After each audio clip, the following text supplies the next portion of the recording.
Okay, well, welcome again to AuthorStory. I'm Alexander Lim, your host.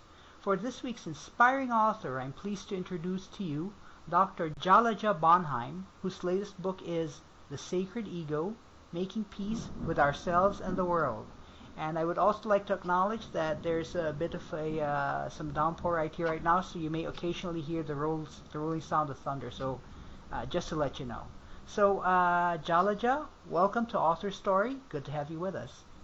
Thank you. I'm happy to be here. Great, fantastic. So, let's talk about yourself and your book. I mean, like, first off, how did you become a doctor of English and German literature? And then from there get involved with your present calling of spirituality, sexual wholeness, and feminine empowerment? Well, I grew up in Germany, and I grew up in a family of intellectuals. So I was really surrounded by literature and writing all my life. Okay. And it just was the natural thing that I started studying literature. And, after I started leading circles and working with women, I thought, why did I even get the PhD? I didn't need it. But then I started writing books, and I thought, oh, I really did need it. It really gave me a good foundation in writing that I wouldn't have had otherwise. All right, cool, fantastic. And from there, how did you get involved with what you're doing right now? You're also the founder of Institute of Circle Work, if I'm not mistaken. Right, it's a long journey. I went to India in my late 20s to study Indian dance. Okay. And it really turned me inside out. It gave me a whole new understanding of spirituality and also of the need for feminine empowerment. And so with that, I came to the United States in, I think it was 1982. Okay. And I started leading circle gatherings right away. Okay. And I just knew intuitively that I wanted to work in a circle. And the more I did that, the more I became convinced that the circle is an amazing tool for empowering both men and women, but especially women, and really helping them find their voice. So I've been doing that now for over 30 years, and I love it more and more. Oh, fantastic. So about the Institute of Circle Work, can you tell us a little bit about what the Institute is and what it does?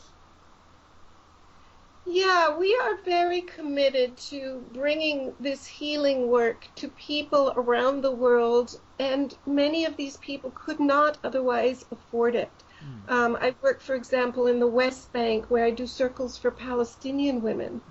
And so we needed an organization that could help support that kind of work.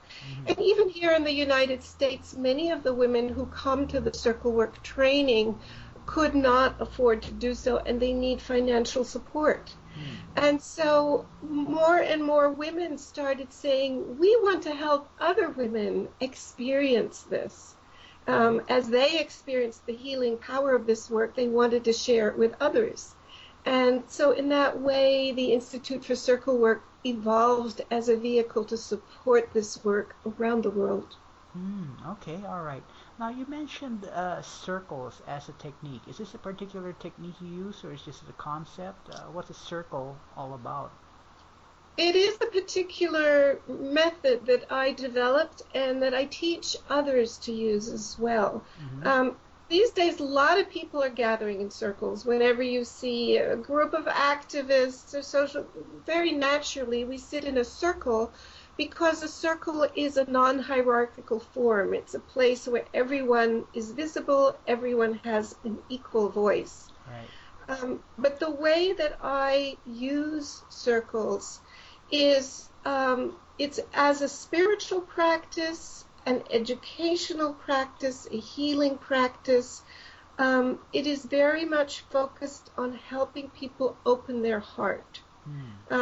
Because I really find that the true communication, the real stories we need to tell, they only come out in that kind of space where people feel very safe to be authentic, to be real. Right. And so that's what I do. And then I teach women primarily to lead these kinds of circles in their own communities.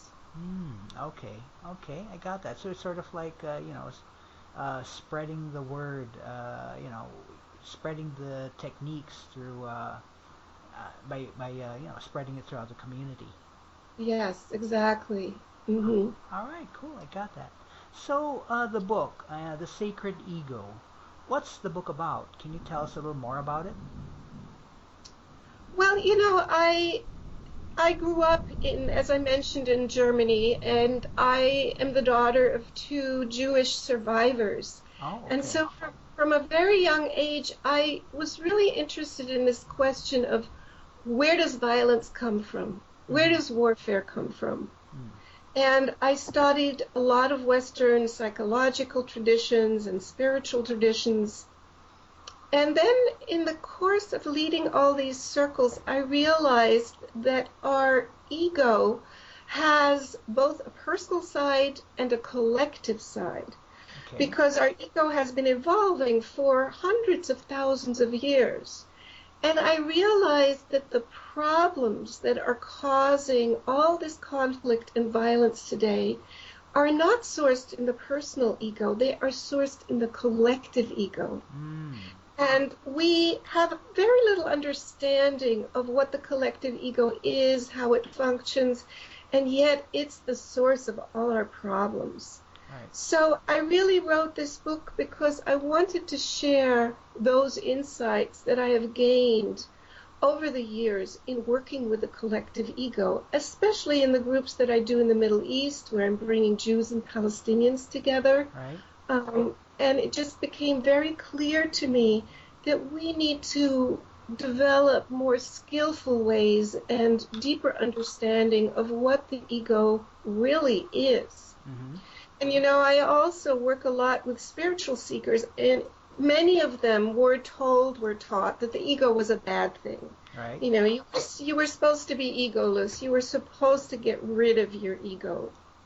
And when we approach a part of ourselves with judgment, we really become incapable of understanding it. Mm-hmm. So, to really understand what the ego is, we have to approach it with an attitude of respect Okay. and curiosity, Right. not judgment. Okay. All right. Okay, I got that. So you did point out that, yeah, nowadays ego. You say ego, it's got a negative connotation. Right, Right. right. It's a bad thing. Right. But your book calls it the sacred ego. What makes it sacred? What makes the ego sacred? Well, the ego was implanted in us by nature as a survival tool. Okay. So the ego is the part of us that feels, oh, I am this separate individual self, and I need to protect myself. Right. And of course, from a spiritual point of view, we are not really separate. We Okay. are all interconnected. But the ego feels that, oh, I am separate. And what I'm saying is that if we feel that nature is sacred, if creation is sacred, then so is the ego, because without it, we would never have survived. Mm. If you didn't feel that your individual self was worth protecting, um, there would be no way for us to survive. Mm. So I feel that we need to see that this ego is actually fulfills a sacred function Okay. in helping creation survive, in helping us survive.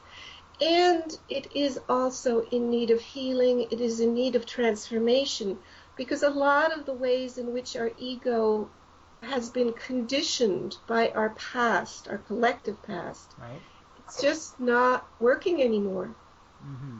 And if I could give you an example, Sure. um, for hundreds of thousands of years, human beings lived in small tribal groups. Right.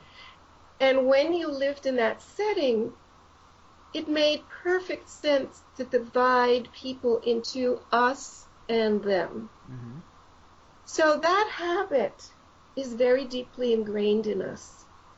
And yet, now, we are living in a global world. We are living in a world where you can't really say anymore who is us and who is them. Right. I mean, I think it's so indicative that here we are, you are in the Philippines, I am the United States, Right. and we are having this conversation. True. You know, that 100 years ago, that could never have happened. True. So on every level, the human community is now interconnected.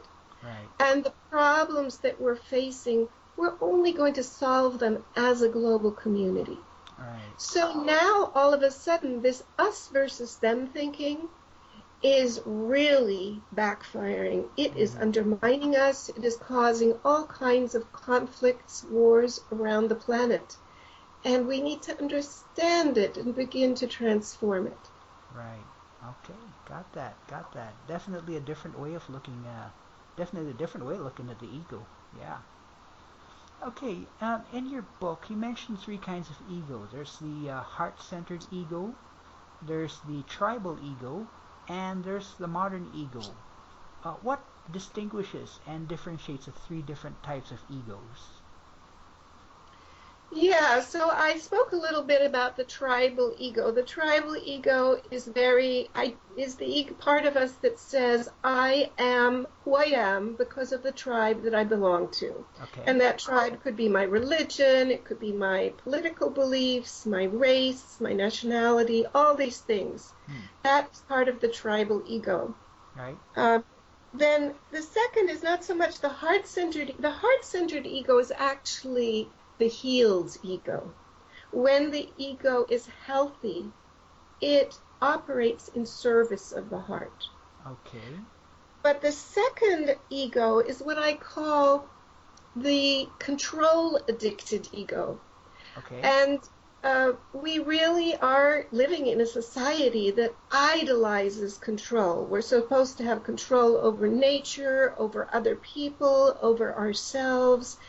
And for a long time, there was this belief that we could actually gain control over nature. Okay. And now it's really only in the last couple of decades that we are going, whoa, actually, we are losing control. Things are spinning out of control. Right. We are actually not in control of this planet. Okay. So the control addiction, I call it control addiction, and we all struggle with it. It's the inability to calm our mind. It's the inability to stop the busyness. It's the tendency to make everything more and more complicated in our world. All those are aspects of the control addicted mind. Okay. And one of the reasons I think that practices like meditation and yoga have become so popular is because people are realizing that in that attempt to get control over everything, Right. they've actually lost control over their own mind. So our mind is running crazy.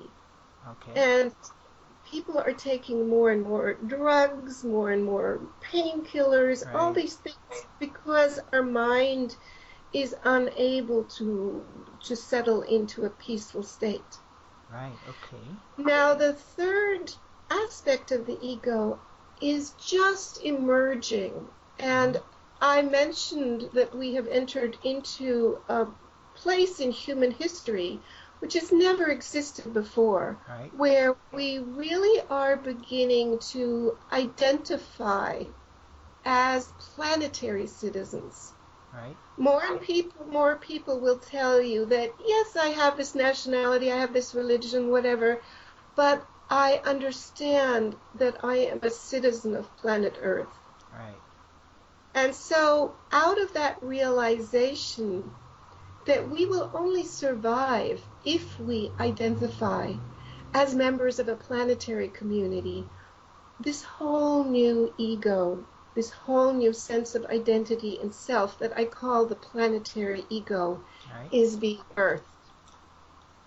All right. All right. So, just to confirm, then, the control addictive ego. This is what you refer to as the tribal ego. And No, they're no, two it's not. separate things. Oh, okay, my mistake. Okay. Yeah.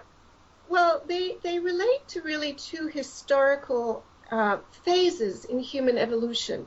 Okay. So you have the tribal phase, which really lasted hundreds of thousands of years, Okay. where every human being lived in a small tribal group. Right. And then really just about 1,000 years ago, which in the bigger picture is, the blink of an eye, Right. this started shifting. And then about 400 years ago, the Industrial Revolution started happening. Right. And that is where this desire to get control over everything, which really initially emanated from Europe, all these colonies and these desires, we're going to get the whole world under our control, we're going to get nature under our control. Right. That is a fairly new aspect of evolution. And in my book, I tell this story about the great psychologist Jung. Yes. And in the 1930s, Jung came to the United States, and he met with this Pueblo chief.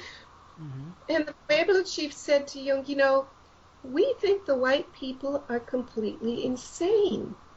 Okay. And Jung said, what makes you think that? And this tribal chief, who you have to understand, he was affected by tribal conditioning, but not yet by control addiction, because industrial society had not at that time yet reached his world. Right. And his response was, the white people say that they think with their head. And Jung said, yes. Okay. Where do you think? And the Pueblo chief said, well, of course we think with our heart. And to the tribal chief, it was actually a clear mark of insanity that here was this people who felt like they needed to get everything under control, and they were using their head to do that. And they had lost touch with their heart. And so that's why I talk about heart thinking. And when we're thinking with our heart, we're still using our mind, but we're using our mind in service of the needs of the heart. And when you tune into your heart and you say, well, what does my heart want? This is something I've done with thousands of people. They will always say the same thing. They will say, it wants love. It wants connection. It wants friendship. It wants community. All these are the things that the heart will never say, I want a big new car. I want a big house. Those kinds of things come from the mind. Right. So when we are centered in our heart and we use the mind in service of the heart, our relationships begin to transform in amazing ways. Okay, cool. I got that. Well, so, getting to the book, what I find interesting is that, it doesn't just describe something. It's not just a book that describes something, but it also includes some exercises that, its readers can do. What made you decide to use this kind of format? Did you want to carry over your circle methodology into a book that someone can use? Was that the original intention? Yeah, I'm a very practical person, I don't want to just put these abstract ideas out into the world. I want people to understand that they work. They're practical. Okay. And in a lot of people, when you start talking about the heart, they'll say, oh, that's some kind of new age woo-woo. Right. And what I have experienced in my circles, where we've worked with very difficult situations, as you can imagine, in the Middle East, and all conflicts. And what I have found that actually centering in the heart, coming from that heart-centered place, is actually the only practical way. If you try and resolve these kinds of issues from the head alone, it never works. Okay. And so I really want people to take these concepts and translate them into their own lives so they can begin to experience what's it like to think from my heart? How does this affect my relationships? What's it like to look at the tribal conditioning that I inherited and just take a step back from it and question, is that really still true for me? Is that still my identity? So the practical aspect is very important to me. I see. All right. Well, that certainly makes for an interesting book. I mean, it makes it the reading experience, from my point of view, a very active one. The reader can participate in what the book is talking about. Right, and that's exactly what I want. Ah, fantastic. Well, pretty good. And I'm also hearing from groups of people who are coming together and they are reading the book together and using the practices and then discussing, well, what happened when I did this? Right. Huh, that's fantastic. That's fantastic. So, Jalaja, authors who write nonfiction books, they sometimes go on a journey as they do so. Like they realize things, or they have certain, essentially realizations as they write the book out. Has working on this book done this for you? Have you realized anything while you were in the process of writing out the book? Oh my goodness, yes. Okay. In many ways, this is my fifth book, and in many ways it was the hardest book to write because when I started writing, I knew there was something that needed to be said, but I wasn't really clear initially, what is this book about? Okay. Usually, you have a certain subject, you want to write about it, and so on, but in this case, I was discovering in the process of writing what the book was about. And when I facilitate a group or a workshop or a training, a lot of what I do is coming from a very intuitive place. Okay. And so writing this book forced me to translate a lot of what I was doing in a very intuitive way into conscious concepts. Okay. So it was a great learning experience for me. Okay. So would you say then that writing this book in the first place was probably the most difficult aspect of the writing process for you? Yeah, yeah. Yeah, I was driving my friends crazy because I would say, oh, the book is done. And then I would go back a month later and I would completely shred it and Okay. start Right. all over. So it was a very long and challenging, but also very wonderful process. And all these concepts are still evolving. I'm still working with them. I'm still gaining new insights. So Okay. it's not like the book is done. It's done. But that whole process is still ongoing for me. Okay. All right. Got that. So was there any part of this writing process that was, easy for you? Well, I think the stories The were stories. easy. I love telling stories, and in all my books, there are a lot of stories. Right. Um, and I think stories are a very basic way that we all learn. It's one of the most ancient ways you learn through stories. And so sharing these stories from my circles, from my experience, is easy and delightful and wonderful. And I just love being able to do that. And it takes the concepts, the abstract concepts, and shows you what does this look like in someone's life. Right. Because, nothing's more concrete than an actual story of someone else's experience. Exactly. Yeah. All right, cool, fantastic.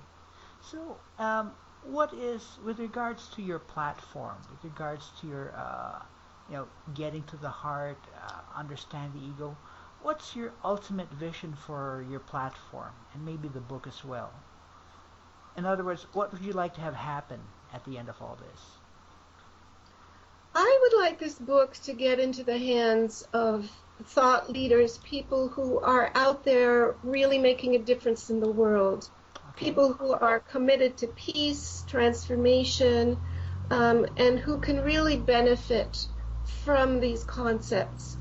As well as I think there is a growing group of people who are understanding that we need new forms of spirituality, we need new forms of healing, and they want to apply them in their own lives and they want to share them with others too. Hmm. So those people are really my audience. Hmm. But Hmm. I'm sure you'd like others to to take the concepts from the book as well. I mean, the ordinary person on the street, maybe. I mean, Well, I think these are more and more ordinary people. okay, I think these days millions of people are sort of waking up and saying, some of the old ways are not working for me anymore. right. I get so many people in my circles who say, spiritually, I'm starving. I need Hmm. something that I'm not getting in my religious community.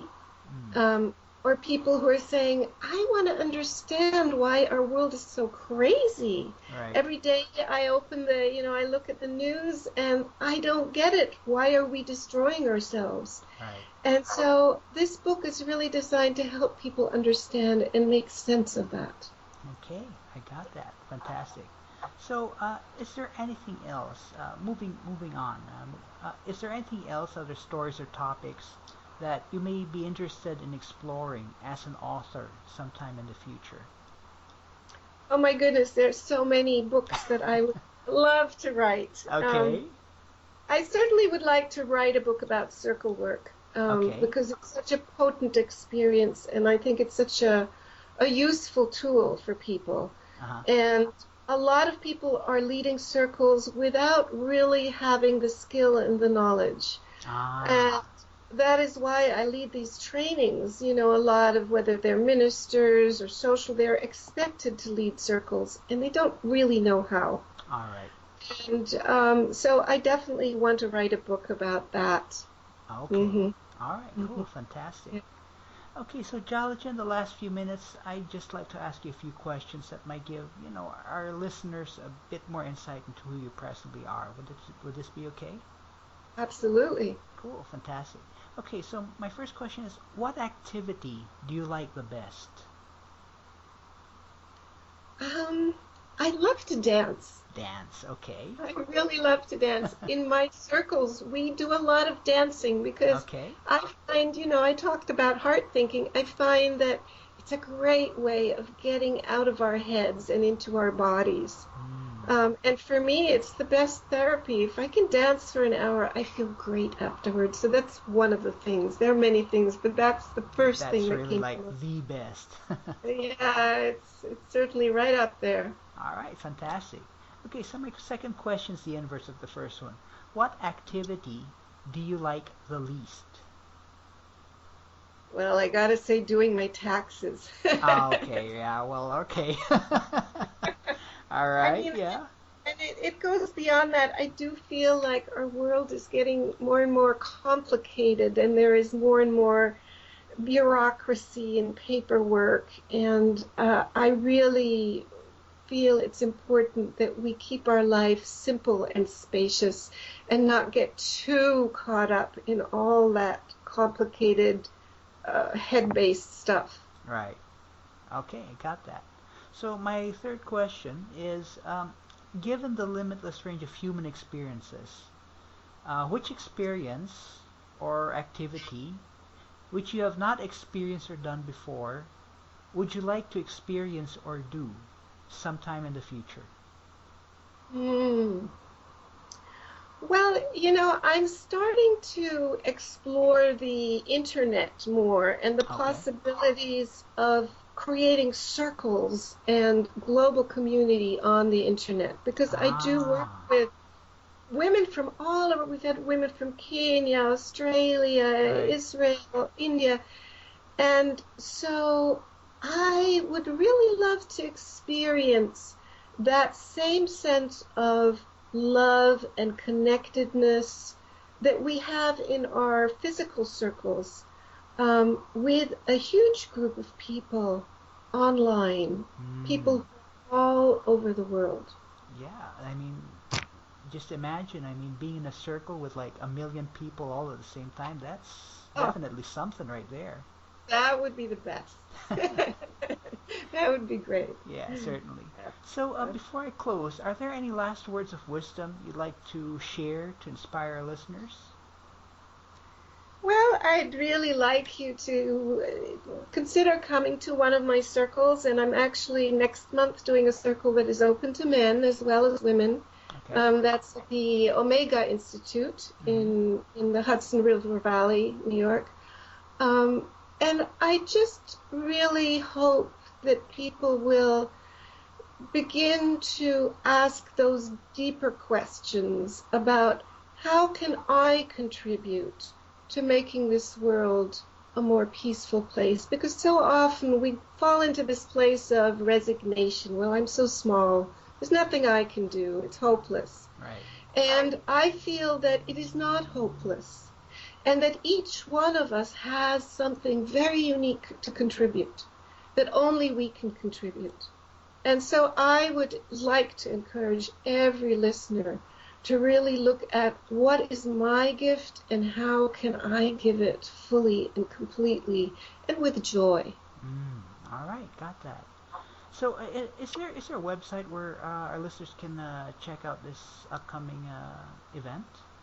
Yes, they just, if they go to my website, sacredego.com, they can get all the information there. All right, cool, fantastic. So, in closing, then, the book is The Sacred Ego: Making Peace with Ourselves and the World. The author, Jalaja Bonham, and the website is sacredego.com. That's where you can look at her book and also check out any other events that are upcoming that she's handling. So, Jalaja, wish we could talk longer. Uh, Thank you very much for your time. Thank you very much for being an author story. I must say it's very interesting and instructive, very instructive as well. Thank you so much. It's been my pleasure. Fantastic. And we'll be back next time on Author Story with another inspiring author.